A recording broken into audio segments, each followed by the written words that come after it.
చెల్లించాలి medical reimbursement బిల్లులు వెంటనే మెడికల్ రీయింబర్స్మెంట్ బిల్లులు వెంటనే మెడికల్ రీయింబర్స్మెంట్ బిల్లులు వెంటనే మెడికల్ రీయింబర్స్మెంట్ బిల్లులు వెంటనే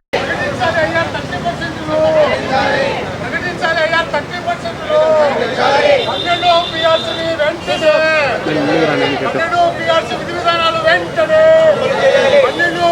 విధి విధానాలు వెంటనే ప్రకటించాలి అయ్యా 30% పార్ట్లు చెల్లించాలి 11వ PRC అరియర్స్ చెల్లించాలి 11వ PRC అరియర్స్ ఉద్యోగ ఉపాధ్యాయ కార్మిక పెన్షన్ ఐక్యత ఉద్యోగ ఉపాధ్యాయ కార్మిక పెన్షన్ ఐక్యత ప్రకటించాలి అయ్యా 30% ప్రకటించాలి అయ్యా 30% ప్రకటించాలి అయ్యా 30%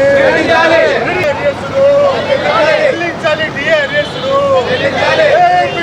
పార్ట్ 2 ఫైనల్ పేమెంట్ వెంటనే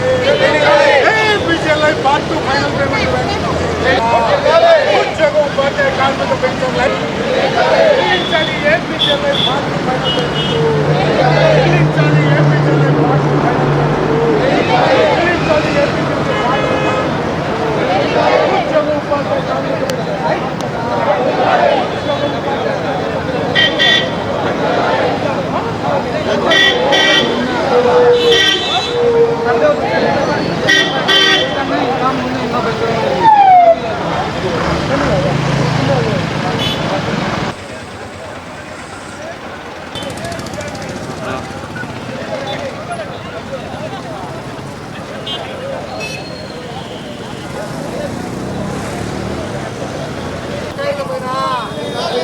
కార్మిక ముఖ్యమంత్రి ఆర్థిక బకాయిల చింతనే పిఎఫ్ పార్ట్ ఫైనల్ పేమెంట్ వెంటనే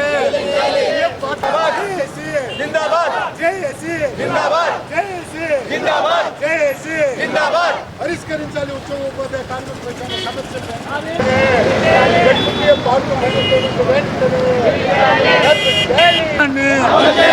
చేయాలి కాంట్రాక్ట్ అవుట్సోర్సింగ్ సిబ్బందిని చేయాలి కాంట్రాక్ట్ అవుట్సోర్సింగ్ సిబ్బందిని చేయాలి కాంట్రాక్ట్ అవుట్సోర్సింగ్ సిబ్బందిని చేయాలి కాంట్రాక్ట్ అవుట్సోర్సింగ్ 30% వెంటనే.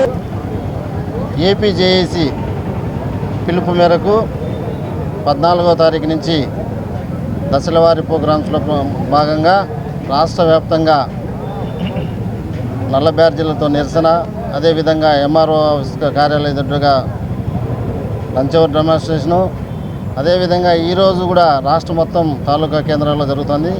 అందులో భాగంగానే మన కడప జిల్లాలో కూడా ర్యాలీ ధర్నా అనే కార్యక్రమంలో భాగంగా ఈరోజు కడప జిల్లా అందు నిర్వహించడం జరుగుతుంది. గత 4.5 సంవత్సరం నుంచి ఉద్యోగస్తులకు రావాల్సినటువంటి బకాయిలన్నీ కూడా ముఖ్యమంత్రి గారు నిలబెట్టడం జరిగింది.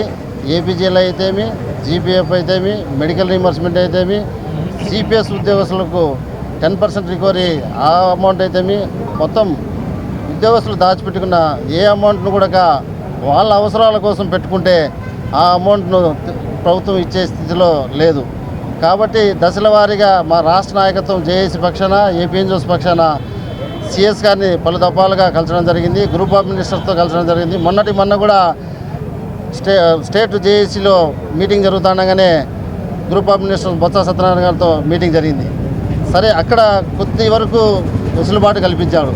మేమనేది ఒకటే, ఎలక్షన్ కోడ్ వస్తుంది, ఇవన్నీ కూడా సమస్య పరిష్కారం కావాలా, మేము రోడ్ల మీద ఉండకూడదంటే నువ్వు ఎట్లయితే నెలకు ఒకటి 15 రోజులకు ఒకటి బటన్ నొక్కుతున్నావో అదేవిధంగా ఉద్యోగస్తులు కూడా బటన్ నొక్కాలని మేము కడప జిల్లా నుంచి ముఖ్యమంత్రి గారిని విన్నవించుకుంటున్నాము.